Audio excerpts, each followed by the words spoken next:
A very good morning, students. Again, I'm back with a new video with a new topic. आज हम लोग बात करेंगे कि आपका MJC पेपर सेमेस्टर 2 का MJC पेपर है business organisation and management. So when we talk about business organisation and management, जब हमने आपको बताया था कि बिजनेस क्या होता है, ऑर्गेनाइजेशन क्या होता है और मैनेजमेंट क्या होता है, आज हम लोग जानेंगे कि जब हम कोई भी न्यू बिजनेस स्टैब्लिश करते हैं, when we are establishing a new business, what are the certain factors और what are the certain point should be kept in mind. हम ऐसी कौन से पॉइंट्स हैं जिनको दिमाग में रखेंगे कोई भी बिजनेस स्टार्ट करने से पहले. तो सबसे पहले आपको पता है कि प्रमोशन ऑफ न्यू बिजनेस, जब हम प्रमोशन की बात करते हैं तो हम बिजनेस के स्टार्टअप की बात करते हैं. ठीक है, एक नए वेंचर को हम स्टार्ट कर रहे हैं. आपने एंटरप्रेन्योरशिप पढ़ा होगा, उसमें जब हम नए वेंचर को, किसी भी नए बिजनेस को स्टार्ट करते हैं, चाहे वो स्मॉल स्केल्स पे हो या लार्ज स्केल पे हो, तो हम प्रमोशन की बात करते हैं कि हम अपने बिजनेस को मार्केट में कैसे प्रमोट करेंगे. तो प्रमोशन ऑफ न्यू बिजनेस में कुछ ट्रेड्स हैं जिस पे एक एंटरप्रेन्योर वर्क करता है. ठीक है, जब भी आप कोई भी बिजनेस स्टार्ट करोगे तो कुछ ऐसे फैक्टर्स हैं जो हमें दिमाग में रखने पड़ेंगे. जैसे कि फर्स्ट है innovation. Innovation means putting a new ideas into the product. आज हम कोई भी प्रोडक्ट बना रहे हैं, मार्केट में कोई भी प्रोडक्ट हम लॉन्च कर रहे हैं, तो उसमें कुछ इनोवेशन होना चाहिए. टाइम टू टाइम इनोवेशन की बात जब भी आएगी तो पुटिंग अ न्यू आइडियाज, ठीक है, न्यू आइडियाज की बात आएगी कि हम अपने सामान में या कोई भी प्रोडक्ट है, कुछ भी है, उसमें हम नया क्या कर रहे हैं. ठीक है, when we talk about desire to achieve, second point है डिज़ायर टू अचीव. जब आप मार्केट में लंबे समय तक सरवाइव करना चाहते हो कंपटीशन फेस करके, तो कुछ ना कुछ अपने प्रोडक्ट में बदलाव करते रहते हो और कॉम्पिटिशन्स को फेस करते हो. किसको फेस करते हो? कंपटीशन को फेस करते हो. तो कंपटीशन को फेस करने के लिए, मार्केट में सरवाइव करने के लिए, हम टाइम टू टाइम अपने प्रोडक्ट्स में चेंजेस करते हैं. क्या करते हैं? अपने प्रोडक्ट्स में चेंजेस करते हैं. ठीक है, उसके बाद है आपका रिस्क टेकिंग. आज हम रिस्क भी कवर करते हैं, है ना. आज हमारा बिजनेस अगर लार्ज स्केल पे है तो हमारी रिस्क की जो कैपेबिलिटी है वो भी लार्ज होगी, यानी रिस्क भी हमको ज़्यादा कवर करना पड़ेगा. बट जब हमारा बिजनेस स्मॉल स्केल पे है तो हमारी रिस्क भी स्मॉल होगी. तो जब भी हम रिस्क टेकिंग की बात करेंगे तो ये एक ऐसा फैक्टर है, आप बिजनेस में कहीं भी इन्वेस्टमेंट ज़्यादा करोगे, क्या करोगे? इन्वेस्टमेंट ज़्यादा करोगे तो रिस्क भी आपको ज़्यादा कवर करना पड़ेगा. ठीक है, इन्वेस्टमेंट अगर हमारा लेस इन्वेस्टमेंट होगा तो हमारा रिस्क भी लेस होगा. ये तो आपको पता है कि कहीं भी हम जब इन्वेस्टमेंट करते हैं तो हमारा रिस्क हमें ज़्यादा कवर करना पड़ता है. हो सकता है कि उस बिजनेस में हमें प्रॉफिट भी हो या लॉस भी हो सकता है.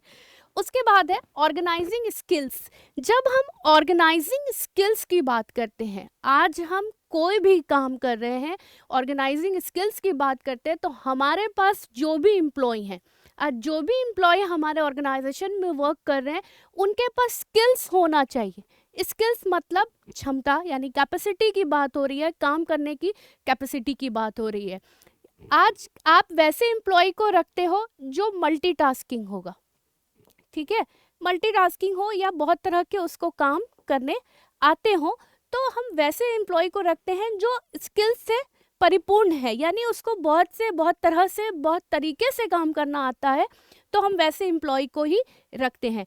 तो जब हम promotion of a new business की बात करेंगे तो कुछ ऐसे ट्रेड्स हैं जिन पे हमारा प्रमोशन ऑफ बिजनेस जो है डिपेंड्स है. आज इसीलिए बोला गया है कि एक लाइफ ब्लड, जैसे कि प्रमोशन ऑफ बिजनेस के लिए फाइनेंस की ज़रूरत पड़ती है. किसकी ज़रूरत पड़ती है? तो finance place a very important role in the promotion of a new business. आज कोई भी बिजनेस जब हम स्टार्ट करेंगे तो फाइनेंस जो है वो बहुत इंपॉर्टेंट फैक्टर है, स्टार्ट एनी न्यू वेंचर और एनी बिजनेस. अब हम लोग सेकेंड टॉपिक इसी का, आपका जो आपके बुक के अकॉर्डिंग थर्ड चैप्टर है एस्टैब्लिशिंग अ न्यू बिजनेस. अब हम लोग बात करेंगे कि what are the steps steps or decision taking while starting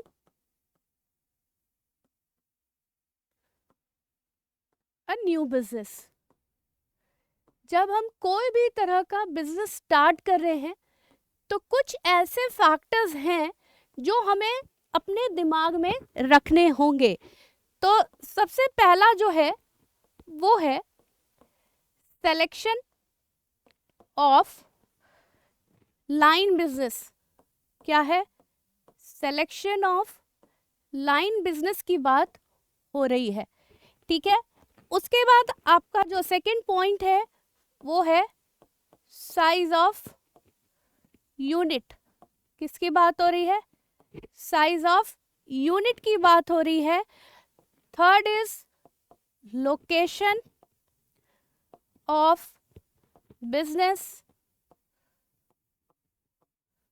और प्लांट की बात हो रही है। प्लांट लोकेशन की बात भी हो सकती है यहाँ पर, ठीक है, जो कि आपका नेक्स्ट चैप्टर है, नेक्स्ट टॉपिक है, आपको पढ़ना पड़ेगा। उसके बाद फाइनेंशियल प्लानिंग की भी बात हो रही है।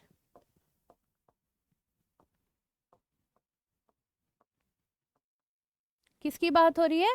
फाइनेंशियल प्लानिंग की भी बात हो रही है। तो सबसे पहले हम जानेंगे कि आज हम कोई भी बिजनेस जब स्टार्ट करते हैं, व्हाट आर द स्टेप्स और what are the decisions we have to take while starting a new business. जब हम कोई भी नया बिजनेस स्टार्ट करते हैं तो सबसे पहले हमें ध्यान देना पड़ता है selection of a line business, यानी हम जो बिजनेस करेंगे वो related to which product, right? which product, यानी किस प्रोडक्ट से रिलेटेड हमारा बिजनेस होगा, यानी लाइन ऑफ बिजनेस की बात हो रही है। जैसे टेक एन एग्जाम्पल, यहाँ पर आप समझिएगा एग्जाम्पल लेने के लिए कि लाइक लेदर का बिजनेस है, तो उस लेदर के बिजनेस में शूज का काम भी होता है, बेल्ट का काम भी होता है, बैग्स का काम भी होता है। मतलब what ever the products related to leather all are the part of line of business, ठीक है। लाइन ऑफ बिजनेस यानी मिलता जुलता प्रोडक्ट। आज आप लेदर से, चमड़े से शूज भी बना सकते हो, बेल्ट्स भी बना सकते हो, बैग्स भी बना सकते हो, डिफरेंट आइटम्स बना सकते हो। That all are the part of selection of line of business. Second है साइज ऑफ यूनिट, यानी आज हमारे बिजनेस का जो साइज है, साइज कहने का मतलब है कि हमारा बिजनेस लार्ज स्केल पे है या स्मॉल स्केल पर होगा, ठीक है। जब भी हमारा बिजनेस होगा या तो लार्ज स्केल पे होगा और या तो स्मॉल स्केल पे होगा। तो जब हम लार्ज स्केल की बात करेंगे तो हमारा इन्वेस्टमेंट भी ज़्यादा होगा, राइट।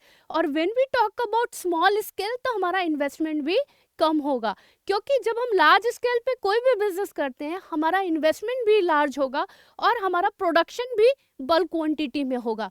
बट जब हम स्मॉल बिजनेस की बात करते हैं तो हमारा जो प्रोडक्शन है, प्रोडक्शन भी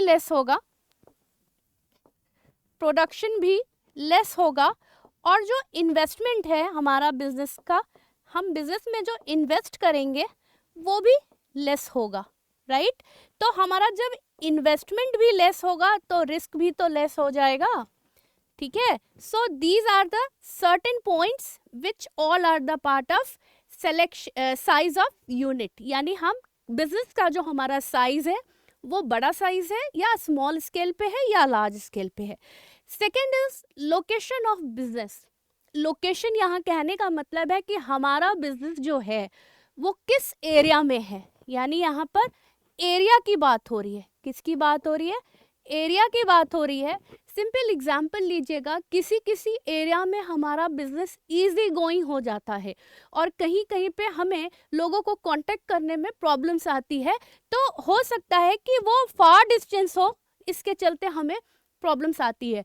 तो लोकेशन हमेशा ऐसा रहना चाहिए जो हमको लोग इजीली से कांटेक्ट कर पाएँ और हमसे वो इजीली से कम्युनिकेट कर पाएँ। तो अगर लोकेशन एरिया आपका मार्केट एरिया होगा, if it is in market area, तो we can easily communicate with you, हम आपसे आसानी से मिलके बात कर सकते हैं। उसके बाद जो हमारा नेक्स्ट पॉइंट है that is a financial planning.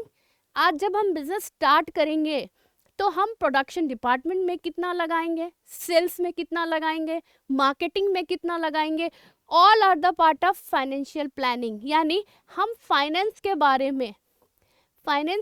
में प्लान करते हैं कि हम कितना किस एरिया पर एक्सपेंस करेंगे, ठीक है, किस एरिया पर हम कितना एक्सपेंस करेंगे, यानी हम खर्चे की बात करते हैं। तो हमारा जब फाइनेंशियल जो है, फाइनेंशियल स्टेबिलिटी की बात हो रही है, जो भी हमारे पास कैपिटल होगा, हमारे पास जो भी बिजनेस में लगाने के लिए पूंजी होगी, उसको हम प्लान करेंगे कि हमें कैसे कैसे कहाँ पर कितना खर्च करना है। यानी कहने का मतलब है किस डिपार्टमेंट में कितना खर्चा करना है, प्रोडक्शन में कितना करना है, मार्केटिंग में कितना करना है, फिर सेल्स में कितना करना है, और हमें लेबर एम्प्लॉयज़ को भी पेमेंट करनी है। तो all are the part of financial planning. But इसमें एक चीज़ और आती है, जैसे अगर आपके ऑर्गेनाइजेशन को, आपके कंपनी को प्रॉफिट हुआ तो कुछ हिस्सा आप उसका बचा के रखते हो एज अ रिटेन्ड अर्निंग्स के फॉर्म में। कैसे रखते हो? रिटेन्ड अर्निंग्स के फॉर्म में रखते हो कि कभी हम फ्यूचर ऑनवर्ड्स उस पैसे का इस्तेमाल करके अपने बिजनेस में लगा पाएंगे। तो ये थे कुछ पॉइंट। अब हम लोग बात कर लेते हैं कुछ और भी फैक्टर्स हैं, जैसे कि इंटरनल ऑर्गेनाइजेशन की बात हो रही थी। किसकी बात हो रही थी? इंटरनल ऑर्गेनाइजेशन की बात हो रही थी। मैनेजमेंट के अंदर जब भी हम इंटरनल ऑर्गेनाइजेशन की बात करेंगे तो जो भी हमारे पास एम्प्लॉई हैं, जो भी एम्प्लॉई काम कर रहे हैं, आपस में प्रॉपर कोऑर्डिनेशन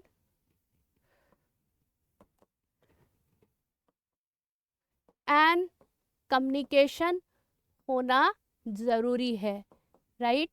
अगर आपका प्रॉपर कोऑर्डिनेशन और कम्युनिकेशन एम्प्लॉय के बीच में नहीं है तो जो भी आपके ऑर्गेनाइजेशन के गोल्स होंगे, क्या होंगे? ऑर्गेनाइजेशन के गोल्स होंगे, वो एकम्प्लिश नहीं होंगे। क्या नहीं होंगे? वो एकम्प्लिश नहीं होंगे। तो आपस में एम्प्लॉयज़ के बीच में प्रॉपर कोऑर्डिनेशन और कम्युनिकेशन का होना भी बहुत ज़रूरी है। उसके बाद हम इंटरनल ऑर्गेनाइजेशन के बाद हम पर्सनल की बात करते हैं, यानी पर्सोनल की बात करते हैं।